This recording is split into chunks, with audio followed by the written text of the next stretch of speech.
এলাকাবাসী, আমি তো আপনাদের এলাকারই মানুষ এবং আপনাদের পরিচিত মুখ, কিন্তু মাহফিল যদি এভাবে খালি থাকে সামনে, এখানে কি কথা বলবো, মুখ দিয়ে কথাও আসবে না। আপনারা দয়া করে মাহফিলে প্যান্ডেলের নিচে এসে উপস্থিত হওয়ার জন্য আমি বিনীতভাবে অনুরোধ করছি।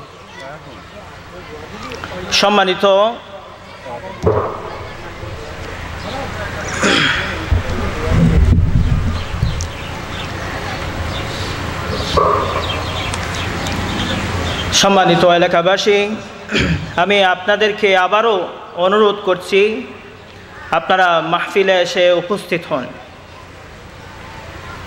ইন্নাল হামদালিল্লাহ الحمد لله نحمده ونستعينه ونستغفره ونعوذ بالله من شرور أنفسنا ومن سيئات أعمالنا من يهده الله فلا مضل له ومن يضلله فلا هادي له ونشهد أن لا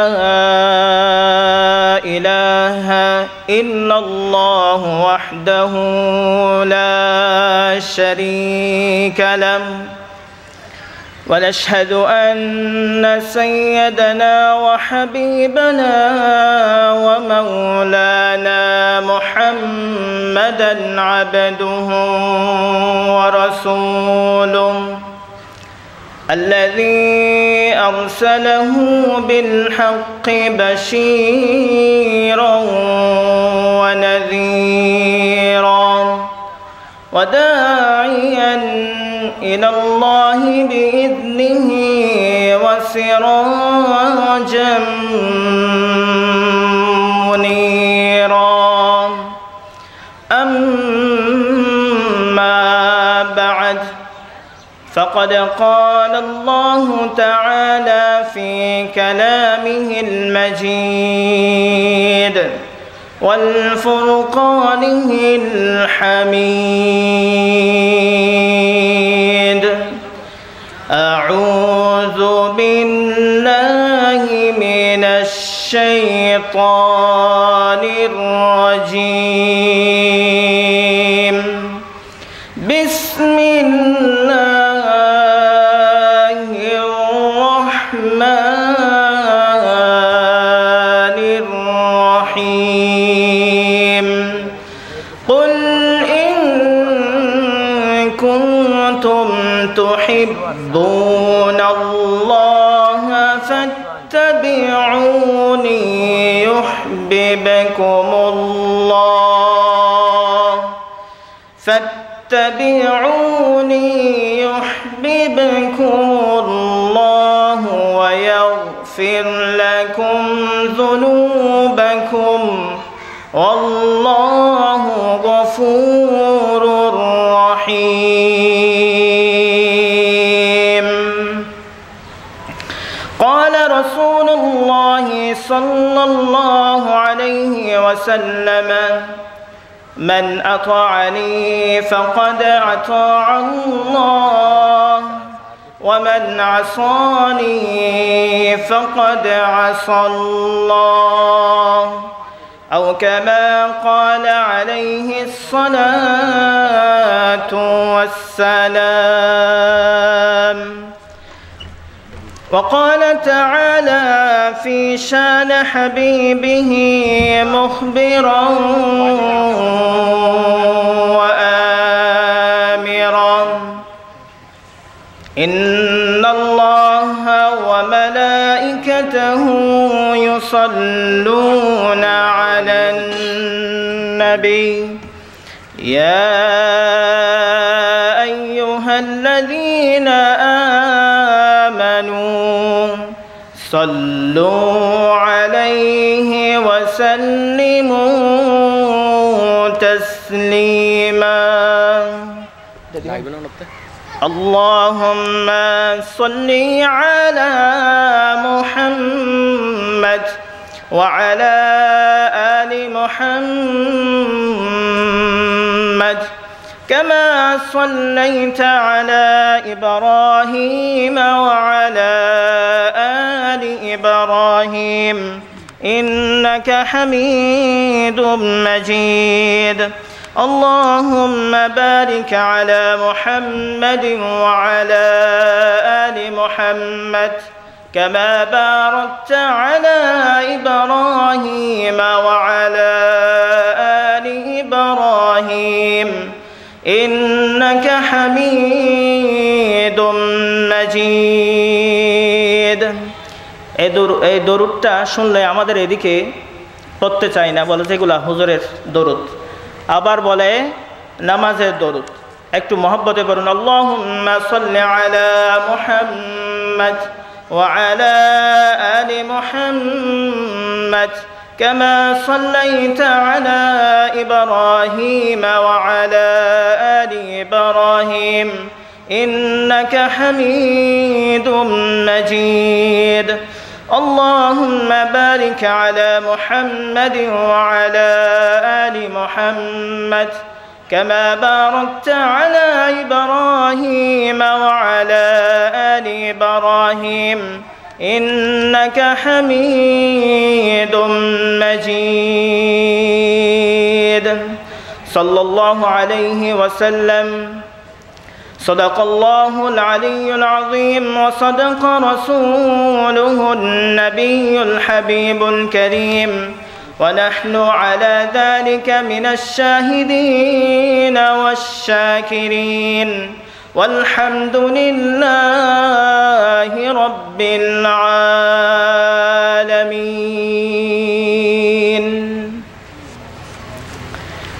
ইয়াকুব দন্ডি গাজীরপাড়া নিয়াজ মুন্সি জামে মসজিদ ঈদগাহ মাঠ প্রাঙ্গণে পঞ্চমবারের মতো কোরআন ও সুন্নাহ মাহফিল, সম্মানিত মেহমানরা আসছেন। আমরা মনে করি কোরআন তেলাওয়াত এটা কিছুই না। যিনি কারি, যিনি কোরআন তেলাওয়াত করেছেন, তার সুর শোনার জন্যও তো আমাদের ঘর ছেড়ে চলে আসার কথা ছিল। আমাদের সম্মানিত দুইজন ভাই খুব সুন্দর করে হামদ পড়েছেন, আল্লাহর প্রশংসা করেছেন, যেগুলো আমরা ছোটকালে শুনতাম, ওই হামটা আবার পড়েছেন। কি ভালো লেগেছে। কিন্তু আমাদেরকে দুনিয়ার ব্যস্ততায়, দুনিয়ার লোভ লালসায়, দুনিয়ার ঘোরাফেরার মধ্যে আমাদেরকে শামিল করে রেখেছে। এখন আমাদের দেশেও আরেকটা অভ্যাস আছে, আমাদের মাহফিলগুলো আসলে শুরু হয় এশারের পরে, কিন্তু আমরা মাহফিলগুলো যদি এশারের পরে শুরু করি, এগুলো শেষ হয় কখন? রাত 2টা 2:30 বাজে যায়। তখন মানুষ ঘুমাবে কখন? তো রাতে এতগুলো আলোচনা শুনেছেন, কোরআন ও হাদিসের, সুন্নাহর আলোচনা শুনেছেন, অনেকে নামাজের বয়ানও করেছেন, কিন্তু ফজরের নামাজ কেউ পড়তে পারে না। এই মাহফিল, এই আলোচনাগুলো কি উপকার দিবে আমাদের? কি লাভটা দিল আমাদেরকে? এই জন্য মাহফিলগুলো জোহরের পর অথবা আসরের পর থেকে শুরু করা উচিত।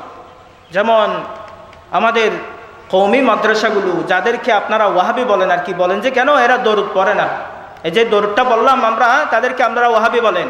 আমাদের দেশে আমরা যখন কওমি মাদ্রাসায় পড়তে হলাম, তখন বলে যে ওয়াহাবিরা দরুদ পড়ে না, তোমরা এখানে কি পড়ো?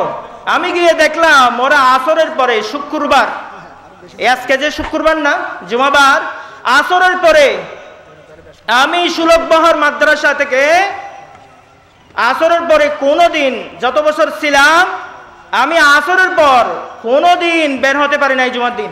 কেন? 80 বার আগে দরুদ পড়তে হবে।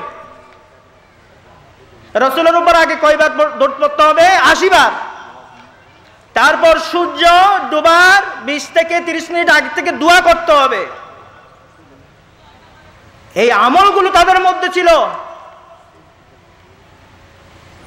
কিন্তু আমরা বলি তারা দরুদ পড়ে না। কেমন বেইনসাফি কথাগুলো আমরা বলি, আমার বুঝে আসে না এই কথাগুলো। কি দরুদ পড়ে না জিজ্ঞেস করলে তখন বলে যে সালাতুনিয়া পড়ে না। ভাই, আপনি যে সালাতুনিয়া বললেন, ওই সালাতুনিয়া আপনার একজন মনীষী এবং একজন বুজুর্গ ব্যক্তি উনি বানিয়েছেন, ওনার পক্ষ থেকে শেয়ার বানিয়েছেন রাসূলের শানে। এটা দরুদ নয়, এটা শেয়ার বানিয়েছেন রাসূলের শানে। যেমন শেখ সাদি রহিমাহুল্লাহ বালাগাল উলা বিকামালিহি বানিয়েছেন, যেমন বুসরি রহিমাহুল্লাহ অনেক সুন্দর সুন্দর কসিদা, অনেক সুন্দর সুন্দর শেয়ার বানিয়ে গিয়েছেন, যেগুলো আমরা মাদ্রাসায় পড়েছি। মুহাম্মাদুন সাইয়্যিদুল কাউনাইনি ওয়াস সাকালাইন ওয়াল ফারিকাইনি মিন উরবিন ওয়া মিন আজামি।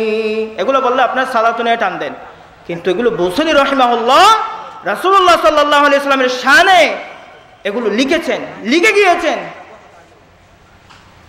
আপনারা ওগুলোকে দরুদ বানিয়েছেন, অথচ সহিহ হাদিস দ্বারা প্রায় 40টা আমার কাছে নোট আছে, 40টা হাদিসের, যেগুলো রাসূলুল্লাহ সাল্লাল্লাহু আলাইহি ওয়াসাল্লাম দরুদ রাসূলের মুখ থেকে বলে গিয়েছেন, ওই রকম দরুদ প্রায় আমার কাছে নোট আছে 40টা হাদিস।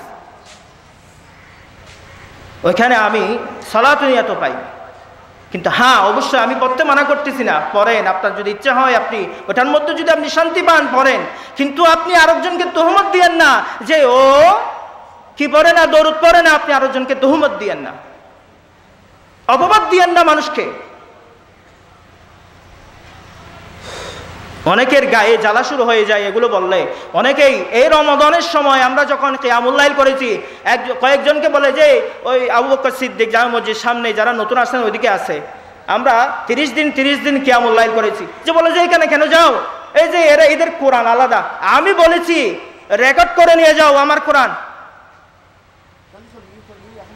রেকর্ড করে নিয়ে যাও। আমি যদি তোমাদের কোরআনের সাথে আমার কোরআনের অক্ষরে না মিলে, তাহলে আমার শরীর থেকে আমার মাথা আলাদা করে দিও।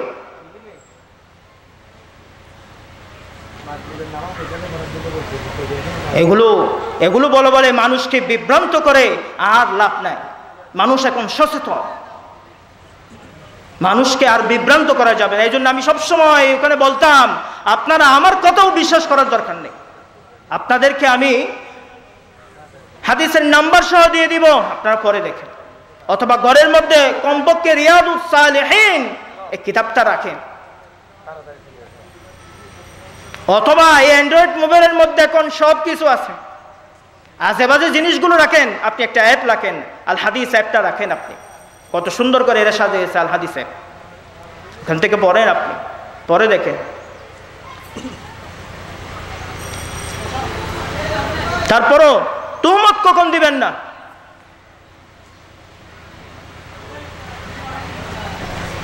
রাসূলুল্লাহ সাল্লাল্লাহু আলাইহি ওয়াসাল্লাম থেকে সাহাবায়ে কেরাম জিজ্ঞাসা করলেন, ইয়া রাসূলুল্লাহ, আমরা তো আপনাকে সালাম দিতে জানি, আসসালামু আলাইকা, কিন্তু আপনার প্রতি তো আমরা দরুদ কিভাবে পড়বো এটা জানি না, এটা একটু আমাদেরকে শিক্ষা দেন, যে আমরা একটু ওই দরুদটা পড়বো। রাসূলুল্লাহ সাল্লাল্লাহু আলাইহি ওয়াসাল্লাম এই দরুদটা শিক্ষা দিয়েছেন। এর মধ্যে কয়েকটা দরুদের মধ্যে এই দরুদটাও আছে, আল্লাহুম্মা সাল্লি আলা মুহাম্মাদ وعلى آل محمد كما صليت على إبراهيم وعلى آل إبراهيم إنك حميد مجيد। এই দরুদটাও এখানে আছে, কিন্তু আমরা তুহমত দিই, তারা দরুদ পড়ে না। আমাদেরকে এই তুহমত দেওয়া থেকে বেরিয়ে আসতে হবে। এগুলা কবিরা গুনাহ, প্রকাশ্য কবিরা গুনাহ করে যাচ্ছেন আপনি। এই সমস্ত কথাবার্তা বলে মানুষকে বিভ্রান্ত করিয়েন, বরং সে আপনি কোরআন ও হাদিস থেকে আলোচনা করেন, যতটুকু পারেন নোট করে নিয়ে আসেন, যতটুকু পারেন ততটুকু আলোচনা করেন। শুধু মানুষকে গালি দেওয়ার জন্য আপনি বসিয়েন না, এবং অন্যজন যে মাহফিলগুলো করে যে এটা অমুক দলের মাহফিল, তা এটা বন্ধ করে দেওয়া। ভবিষ্যতে এমন কোনো কাজ আর করবেন না। ভবিষ্যতে যদি এমন কাজ করেন, এই যে 16 বছর পরে যে দলটা নিচ্ছিন্ন হয়ে গেছে ওই রকম ভাবে আপনারাও নিচ্ছিন্ন হয়ে যাবেন বাংলার মাটি থেকে, ঠিক কিনা? এগুলো আল্লাহর কোরআনের কথা বলা হবে এখানে। আমাকে একটা বিষয় দেওয়া হলো, সূরা আলী ইমরানের 31 নম্বর আয়াত, যেটা আপনাদের সামনে তেলাওয়াত করেছি। ওইখানের মধ্যে, আয়াতের মধ্যে আল্লাহ রাব্বুল আলামিন বলেছেন রাসূলের অনুসরণ করার জন্য। আপনি দরুদের মধ্যে রাসূলের অনুসরণ করেন না, আপনার জীবনের মাঝে আপনি রাসূলের অনুসরণ নাই, আপনি কিভাবে বলবেন যে আমরাই একমাত্র হকের দল, আমরাই একমাত্র আহলে সুন্নাহ ওয়াল জামাত, আমরাই একমাত্র জান্নাতের সার্টিফিকেট প্রাপ্ত দল, আমরাই জান্নাতে যাব, আর কেউ যাবে না, ওরা জাহান্নামী। ছোট ছোট বাচ্চাদেরকে শেখানো হয় যে ওই দলগুলো কাফের। আশ্চর্য হয়ে যাবেন, ক্লাস 8-এর আমি একটা ঘন্টা করাতে গেছি, ওইখানে আমার একজন শিক্ষক, সম্মানিত শিক্ষককে বলে যে অমুক অমুক দল কাফের, আর আমরা এই আহলে সুন্নাহ যেগুলো তথাকথিত আর কি বাংলা, এই চট্টগ্রামের গাউসে কমিটি বলেন, অমুক বলেন, সমুক বলেন, এই যেগুলো বলেন ওরাই বলে শুধুমাত্র হক, সবগুলো নাকি না। নাউযুবিল্লাহি মিন যালিক। আপনাকে কিভাবে হক দাবি করলেন? শুধুমাত্র আপনি আপনার নিজেকেই কিভাবে হক দাবি করলেন? আপনি এগুলো বলে বলে মানুষকে বিভ্রান্ত করিয়েন না। আপনি আরেকজন মানুষকে কাফের ডাকার পর্যন্ত আপনাকে দায়িত্ব দেওয়া হয় নাই। সেই মানুষ যদি কাফের না হয় আপনি কাফের হয়ে যাবেন, এটা রাসূলের কথা। সম্মানিত উপস্থিতি, আমি আশা করব সম্মানিত এলাকার মানুষ, যে সমস্ত আমাদের এলাকার মানুষগুলো আছেন, সবাই মাহফিলে উপস্থিত হয়ে মাহফিলকে সৌন্দর্যমণ্ডিত করবেন। মেহমান যেগুলো আসবে, আমি তো ভাই আপনাদের এলাকার মানুষ, যদিও বা আমি এখান থেকে চলে গেছি, এরপরে যে মেহমানগুলো আসবে এগুলো আপনাদের অতিথি। এগুলো যদি এই অবস্থা দেখে আপনাদেরকে কি বলবে, এই এলাকা সম্পর্কে কি ধারণা আসবে একটু করে বলেন তো। এই আয়োজনগুলো করতে কত যে কষ্ট হয়েছে আপনারা কি জানেন? যারা করে আয়োজনগুলো একমাত্র তারাই জানে কি যে কষ্ট হয়। এরপরও আমরা শুধু উপস্থিত থাকতে পারি না, কেমন বেইনসাফি। এখানে আমরা উপস্থিত থাকতে পারতেছি না কোরআন ও সুন্নাহর আলোচনা শোনার জন্য, আর কিভাবে জান্নাতের আশা করি? আপনি শিখবেন কোথায় থেকে এগুলো?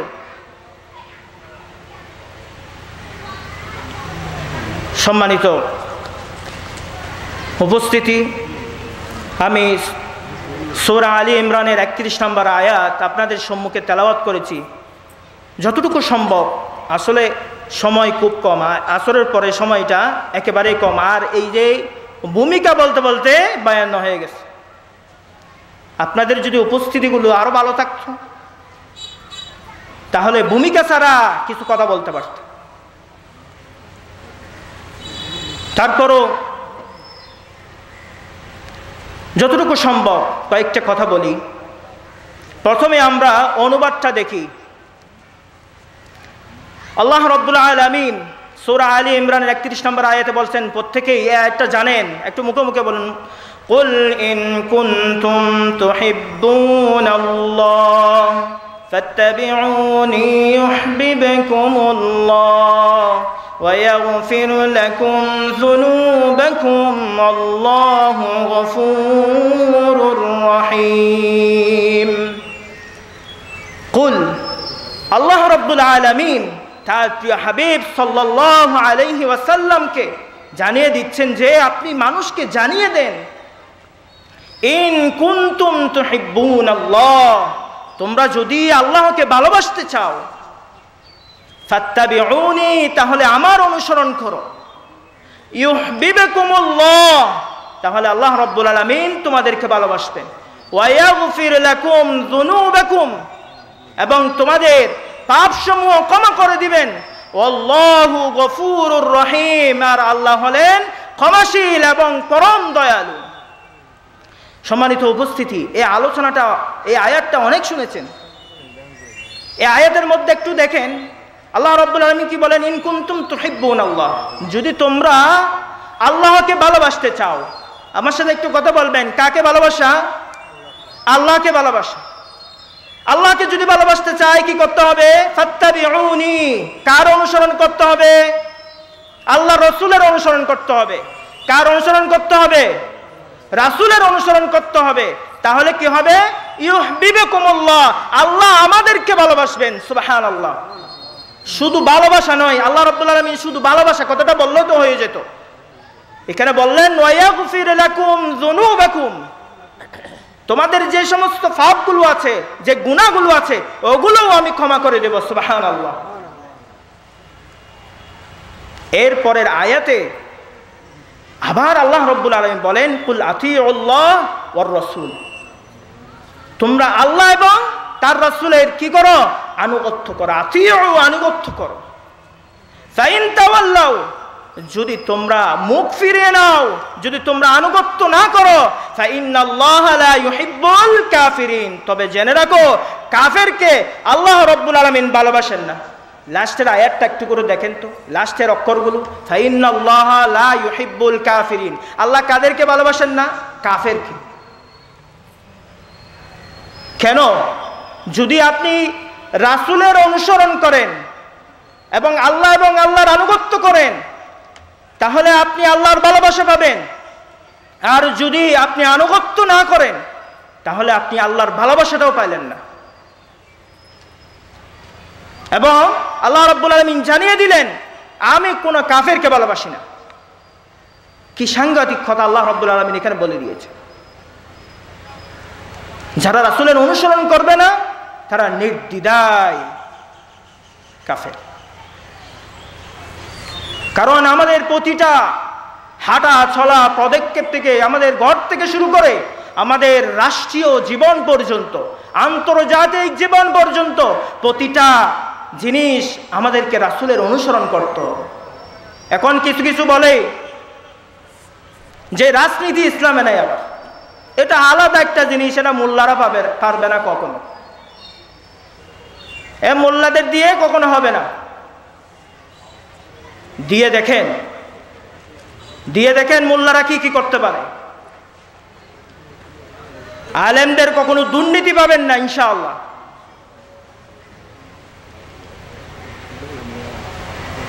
সম্মানিত হাজিরিন, রাসূলুল্লাহ সাল্লাল্লাহু আলাইহি সাল্লামের একটা হাদিস বললাম, মান আতাআনি ফাকাদ আতা আল্লাহ। রাসূল বলেন যে ব্যক্তি আমার অনুসরণ করলো সে প্রকৃতপক্ষে আল্লাহর অনুসরণ করলো। সুবহানাল্লাহ।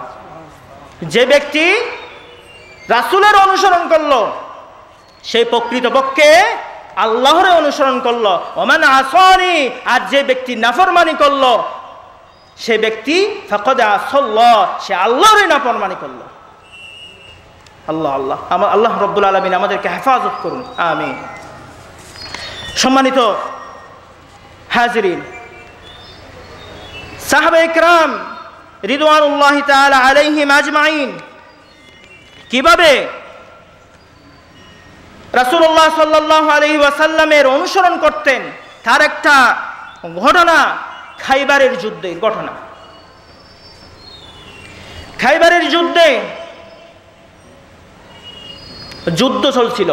এমন সময় রাসূলুল্লাহ সাল্লাল্লাহু আলাইহি ওয়াসাল্লামের কাছে খবর এলেন যে ইয়া রাসূলুল্লাহ, যোদ্ধারা অর্থাৎ সাহাবায়ে কেরামরা গাদার গোশত রান্না করে খাচ্ছে।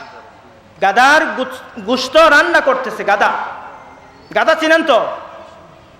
আমরা যাকে তাকে গাদা বলি, ও গাদা না, আবার যেটা গাদা ওইটাই আর কি গাদা। গাদাকে জবাই করে কি করছেন? ওনা গাদার গোশত খাচ্ছে। গোশত রান্না হয়ে গেছে, খাবে। এমন সময় রাসূলুল্লাহ সাল্লাল্লাহু আলাইহি ওয়াসাল্লাম অর্ডার দিলেন, আরেকজন সাহাবীকে দিয়ে নির্দেশ চালু করে দিলেন যে গিয়ে বলো তাদেরকে গাদার গোশত খাওয়া আল্লাহ এবং তার রাসূল হারাম করে দিয়েছেন। এই কথা শোনার সাথে সাথে সাহাবায়ে কেরামরা ডেক ভর্তি গোশত, গাদার গোশত উপর করে ফেলে দিয়ে দেন। সুবহানাল্লাহ। গাদার গোশত, ডেকসি ভরা গাদার গোশত উপর করে ঢেলে ফেলে দিলেন মাঠ জমিনের মধ্যে। কিরকম অনুসরণ করেন? এখন আমরা হলে কি বলতাম যে রান্না বান্না তো হয়ে গেছে, হুজুর ফতোয়া আর একটু পরে দিতে পারেন নাই? আমরা হলে তো এটা বলতাম, হুজুর একটু ফতুয়া একটু চেঞ্জ করা যায় কিনা দেখেন না আমাদের জন্য, কারণ আপনাদের পকেটে তো সবগুলো ফতুয়া, আমাদের হুজুরদের ফতুয়া সবগুলো পকেটের মধ্যে থাকে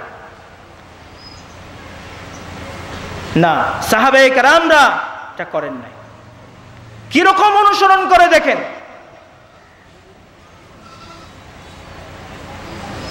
রান্না করা গোশত ফেলে দিলেন, এক টুকরাও খান নাই।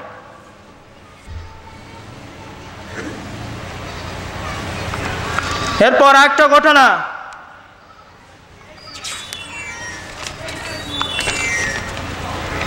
যে রাসূলুল্লাহ সাল্লাল্লাহু আলাইহি ওয়াসাল্লাম একটা সোনার আংটি বানাতে দিলেন। এটা দেখে সাহাবায়ে কেরামরাও সোনার আংটি বানালেন।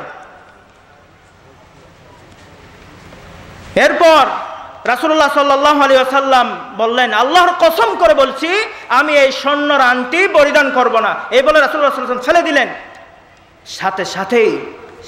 সাথেই সাহাবায়ে কেরামরা আংটি খুলে যার যার স্বর্ণের আংটি খুলে ফেলে দিলেন। সুবহানাল্লাহ, কিরকম অনুসরণ দেখেন। আর আমরা হলে কি করতাম?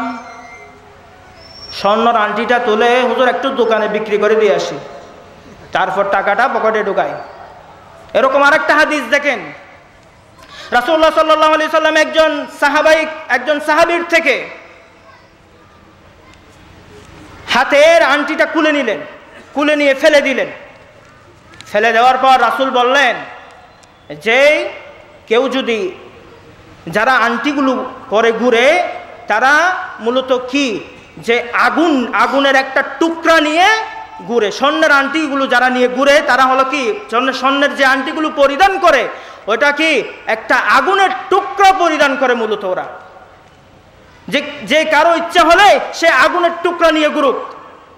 অর্থাৎ এই যে আংটিটা যে আমরা পরি, এই আঙ্গুলে হোক অথবা 5 আঙ্গুলে 5টা পরি, অনেকে আছে 5 আঙ্গুলে 5টা পরে আমরা। এই যে স্বর্ণের আংটিগুলো পরি, এগুলো যারা দুনিয়াতে স্বর্ণের আংটি দিবে, কিয়ামতের ময়দানে জাহান্নামে আল্লাহ রাব্বুল আলামিন তাদেরকে আগুনের টুকরা পরিয়ে দিবে আঙ্গুলের মধ্যে। তো কথাটা যে হাদিসটা বলতে চাইছিলাম, একজন সাহাবী থেকে আংটিটা খুলে ফেলে দিলেন। এরপর রাসূলুল্লাহ সাল্লাল্লাহু আলাইহি সাল্লাম সেখান থেকে চলে গেলেন। চলে যাওয়ার পর সাথে আরো যেই সাহাবীগুলো ছিল বা অন্যান্য মানুষজন ছিল, তারা বললেন, ভাই আপনার স্বর্ণের আংটিটা একটু তুলে নেন, আপনার স্বর্ণের আংটিটা কি করে নেন, তুলে নেন, কারণ তো এখন তো রাসূল নাই, চলে গেছে, আপনি স্বর্ণের আংটিটা নিয়ে নেন। তখন বললেন, না, যে আল্লাহ রাসূল সাল্লাল্লাহু আলাইহি সাল্লাম এটা আমার থেকে খুলে মাটিতে ফেলে দিলেন, আমি আমার জীবন থাকতে কখনো এটা আর তুলে নেব না। সুবহানাল্লাহ। হ্যাঁ, আমরা বলি আমরা আহলে সুন্নাহ ওয়াল জামাত, কিন্তু আমরাই বিবাহের সময় বলি আমাকে 2টা আংটি দিতে হবে, আমার বোনের জামা আছে 4টাকে 4টা আংটি দিতে হবে। এগুলো না দিলে অনেক বিবাহ ভেঙেছে, এরকমও আছে প্রমাণ। অথবা যদি বিবাহের দিন দিতে না পারে, এরপরে বউকে সবসময় বলে যে তোমার বাবা বলছিল আমার বোনদেরকে 4টা আংটি দিবে, বোনের জামাইদেরকে, ওগুলো তো দেওয়া হয় না, একটু বাড়িতে গেলে বলে দেখিও, অথবা ফোন করে বাবাকে বলো একটু আংটিগুলো দিচ্ছে কিনা। অথবা এমনও হয় যে নারী নির্যাতন করে ওই মহিলাকে মেরেও ফেলা হয়, অথবা ঘর থেকে তাড়িয়ে দেওয়া হয়, অথবা বাবার বাড়িতে পাঠিয়ে দেওয়া হয়। এমনও অনেক ঘটনা শুধুমাত্র এই স্বর্ণের আংটিটার জন্য। অথচ আজকে থেকে 1450 বছর আগে রাসূলুল্লাহ সাল্লাল্লাহু আলাইহি ওয়াসাল্লাম এই স্বর্ণের আংটি পুরুষদের জন্য হারাম করে দিয়েছেন। সাহাবায়ে কেরাম স্বর্ণের আংটি আর তুলে নেন নাই, চাইলে বিক্রি করতে পারতেন, কিন্তু মাটি থেকে তুলে নেন নাই। আর আমরা দাবি করি আমরাই হকের পথে, আমরাই শুধুমাত্র জান্নাতে যাব। আপনি খুঁজে দেখেন প্রত্যেক পুরুষের ঘরের আলমারির মধ্যে ওই স্বর্ণের আংটিগুলো আছে। আপনি এখানে রাসূলের অনুসরণ করতে পারেন নাই, আপনি আর কিসের অনুসরণ করবেন? আপনি বিবাহ দেখেন, সওয়াবের কাজ বিবাহ করা, ওই সওয়াবের কাজের প্রথম দিনের মধ্যে এমন অনুষ্ঠান আমরা করি যেগুলো ইসলামের নেই। ইসলামের মধ্যে নাই, হারাম কাজগুলো আমরা করি, দিন শেষে আবার বলি আমরা সুন্নাহর মধ্যে আছি। এগুলো জায়েজ করার জন্য আগে প্রথমে হুজুরদের দিয়ে কোরআন খতম, বিভিন্ন খতম, বুখারী খতম, গাউসিয়া খতম, এগুলো পড়ায় আগে হুজুরদেরকে পকেটে কিছু টাকা দিয়ে মুখটা বন্ধ করে দেওয়া হয়। এজন্য আমি দাওয়াত করি না।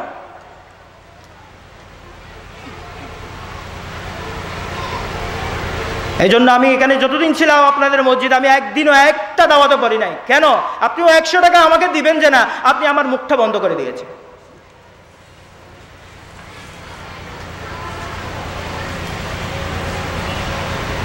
সম্মানিত হাজিরিন, যে আল্লাহর যদি ভালোবাসা পেতে চান, ওইভাবেই সাহাবায়ে কেরামরা যেভাবে রাসূলুল্লাহ সাল্লাল্লাহু আলাইহি ওয়াসাল্লামের অনুসরণ করেছেন, ঠিক একইভাবে অনুসরণ করা লাগবে।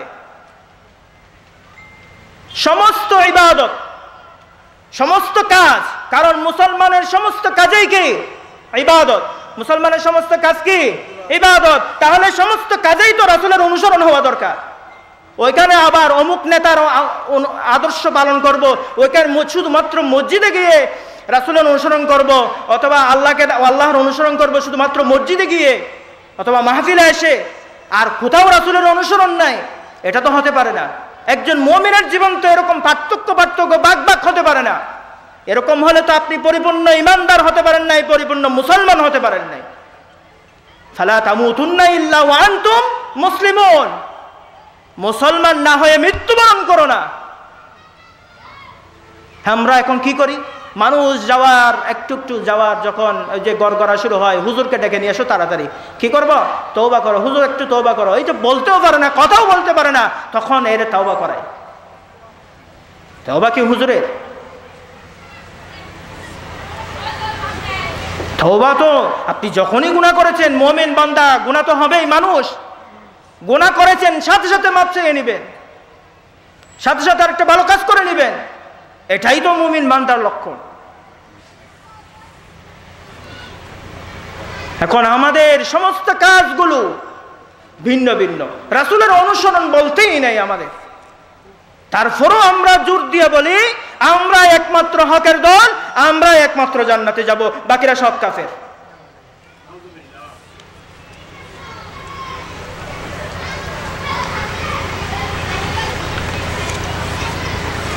সম্মানিত হাজিরিন, আরেকটা অনুসরণ দেখেন।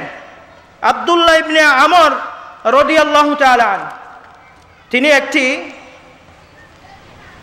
একদিন একটা ছাগল বকরি জবাই করলেন ঘরের মধ্যে। জবাই করার পর রান্না হয়ে গেল। রান্না হওয়ার পর তিনি ঘরে আসলেন। ঘরে এসে জিজ্ঞাসা করলেন যে আমার প্রতিবেশীকে কি তোমরা গোশত দিয়েছো? প্রতিবেশী কি? ইহুদি। প্রতিবেশী কে ছিল? ইহুদি। দেখেন, ইহুদিকে প্রতিবেশী। আমি মুসলিম, আমি ইমানদার, আমি ছাগল জবাই করেছি, কিন্তু আমার প্রতিবেশী ইহুদি।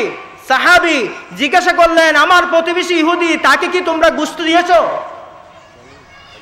কারণ তিনি বললেন, হাদিস, এগুলো সবগুলো হাদিস, আমি সময় নেই এই জন্য বলতেছি না এগুলো। তিনি বললেন যে জিবরিল আলাইহিস সালাম রাসূলুল্লাহ সাল্লাল্লাহু আলাইহি ওয়াসাল্লামের কাছে এসে প্রতিবেশীর হক সম্পর্কে এমনভাবে বর্ণনা করেছেন যে আমার মনে হয় যে এটা এই ইহুদিকে আমার মনে হচ্ছে আর কি, ইহুদিকেও আমার প্রতিবেশী মানে আমার হকদার বানিয়ে দিবে, এই প্রতিবেশীটাকে আমার ওয়ারিশ বানিয়ে দিবে। সাহাবী বলতেছেন এই প্রতিবেশীটাকে, এই ইহুদি প্রতিবেশীকেও আমার ওয়ারিশ বানিয়ে দিতে পারে, এমন আমার ধারণা হয়েছে। এত বেশি আলোচনা করেছেন, এত বেশি গুরুত্ব দিয়েছেন, এত বেশি তাকিদ দিয়েছেন প্রতিবেশীর হক সম্পর্কে জিবরিল আলাইহিস সালাম। এখন তো আমরা জানিও না প্রতিবেশী কতটুক। এখন আমরা সমাজ করেছি, কিছু মানুষ এদিকে আবার কিছু মানুষ ওইদিকে, এটা সমাজ। প্রতিবেশী কতটুকু? ইমাম আবু হানিফা রাহিমাহুল্লাহ বলেছেন আপনার চতুর্পাশে 40টা বাড়ি, এগুলো আপনার প্রতিবেশী।